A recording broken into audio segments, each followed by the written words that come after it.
Hey everyone, Ray Alfalla here. We'll be running the B car with the fixed setup at Indianapolis. So we go to my data packs here, go to the Xfinity one and find Indianapolis. And we'll go to Learn Track in order to see the footage. Well, this will be our hot lap. So we're going to go run here to take the green. Of course, this car, this track is this week will be in the late afternoon setting, so a lot of grip, more than the afternoon, as the track is cooler. So you're going to want to, focus on keeping up momentum. As you can, coming off turn 4, you just want to get a really good run off the corner, as usual. But especially here with these really long straightaways, and this car with not that much power and a lot of drag. So as you take the green flag, enter turn 1, much deeper than you'll be doing in the Cup car. In the Cup car, you'll be, backing off somewhere around this 1 right here. But with this car, you can actually go all the way almost to these to this caution light right here, this green light. Enter the corner, maybe about 25% brake. Pretty aggressive just overall.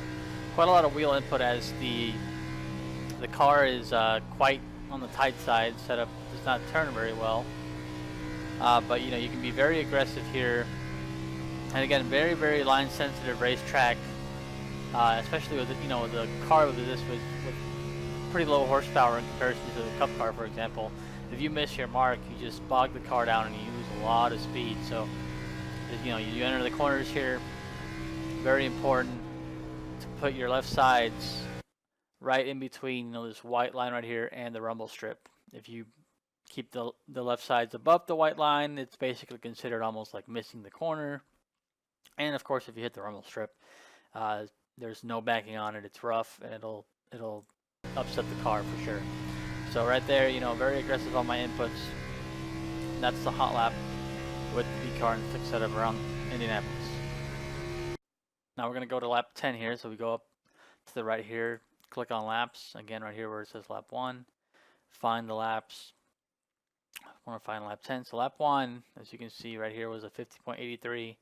So lap 10 already 52.3. So a second and a half fall off already by lap 10. That's pretty normal here, as it's a very long lap time, if you will. And there's 4 corners where the normal ovals have just 2 long corners, and we call them 1 and 2 and 3 and 4. But it's just kind of just 2 long corners. We're here. It's 4 actual corners and 4 opportunities to hit your marks or miss your marks, whatever you end up doing. But it's one of my favorite tracks, if not my favorite track, just because you can make such a difference as a driver. So this lap right here, not too eventful, just the car's getting tighter and tighter, so you have to be kind of aware of where that right front is. But again, hitting your marks, very important, and that completes lap 10. Now this is a 20 lap run, but instead of lap 20, I'll show lap 20, but before lap 20, I'm going to go down here to lap 19. As you can see, there was a kind of a rough progression there. So I ran a 52.7, a 7, a 6, a 7, so pretty consistent, and all of a sudden a 53.0. So what caused me to lose almost 0.3 of a second? Well, you're going to see right here. So, entering turn 1, pretty normal. The car is just kind of on the tight side. This setup does not turn very well. If it was up to me, I'd for sure loosen it, and it's going to be a little bit harder to drive, but it's, loose as fast, as they say. And, you don't want to be too loose, of course. You don't want to be chasing the rear end around the track, but you also don't want to have to stop the car and center in the corner for it to turn, especially like this car where it's got such low horsepower. So here's what I'm talking about, missing your mark. Right here, believe it or not, this is kind of a missed corner for Indy standards. And I'm talking maybe at 2 feet. So if I had my left sides where they should be, which is right here, right next to this rumble strip. But instead, I'm kind of right on the white line. So it's not, I didn't miss the corner terribly or anything, but I got on the gas and I didn't account for missing the mark. like that. So we're gonna rewind right here, and I got back on the gas kind of as if I would have been down here. So I get on the gas, and then all of a sudden I realize, uh-oh, you know, I'm a little bit higher. I'm like 2 feet higher than normal. And at this point, I'm backing off the throttle a little bit just to get it to turn, but it doesn't turn, and I just kissed the wall right there. It wasn't too hard of a hit, but it's enough, you know, to where on a big aero track like this, and this car with a lot of drag already and kind of low horsepower, it just slows you down. And we're gonna see here the last lap. So now here's this last lap. And, you know, I already have a little bit of damage now to the right side. So the car's going to be a little bit slower on the straightaway. You know, it has less downforce now on the front end, the right front. So it's going to be even tighter. So, you know, this is kind of a track where you never want to hit the wall anywhere you go. You know, even the popular places like Darlington, you still don't want to hit the wall.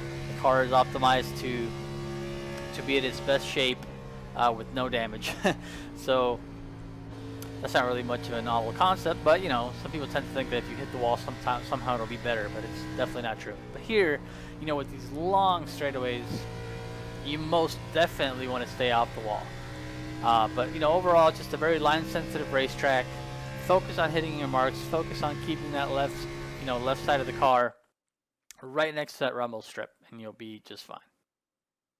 Now we're going to compare lap 18 and lap 19 of this run. So we go to our session right here. Load session right here, click on see video,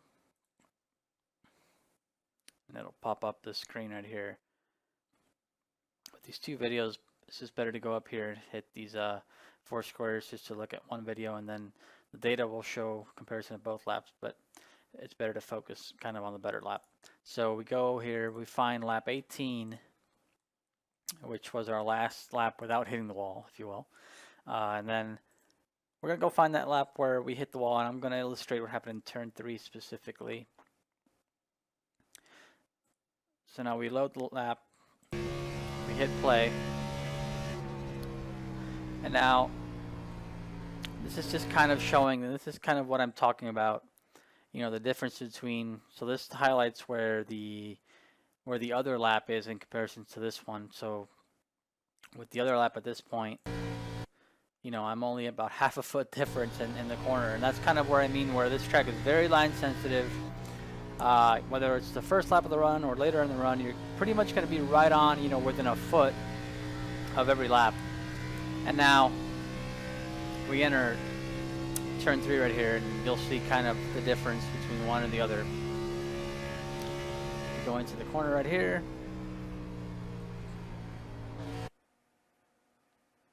And there you go. So the video shows lap 18, which I did not hit the wall in. And right here in this data right here, we see that lap 19, which I did hit the wall, I was 1.71 feet to the right. And, you know, so, but, you know, roughly 2 feet. And that's basically this right here. So, you know, normally you want your left sides, which is right where they are in the video, to be right here, right next to this rumble strip. And in lap 19, I was kind of up here. So as we go, you know, exiting the corner, look how, you know, just missing that mark in the center of the corner, it made me go even higher on exit. I'm 3 feet higher on exit on the lap that I hit the wall. And boom, I hit the wall. So, you know, that's kind of the difference. You know, it's a game of inches, and here at Indy, you know, just missing your mark by just a couple feet can make all the difference. One of the features we offer at Virtual Racing School is live coaching. There's a one-on-one coach, and there's also a group coach. So if you go to group classes right here, you can see who is offering the coaching and how many seats are taken. So you can choose to join the class. It'll be 4 weeks, you know, 4 sessions, 1 hour each.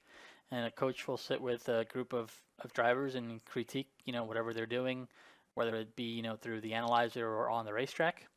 And if you also like a one-on-one session, you just click on coaches right here, and you just choose whoever you want to as coach. So if you want me as coach, you click on my name, you go to request session and pick whatever you like. So, you know, that's one of the features we offer here at VRS, and you know, we hope to see you at a live coaching session soon.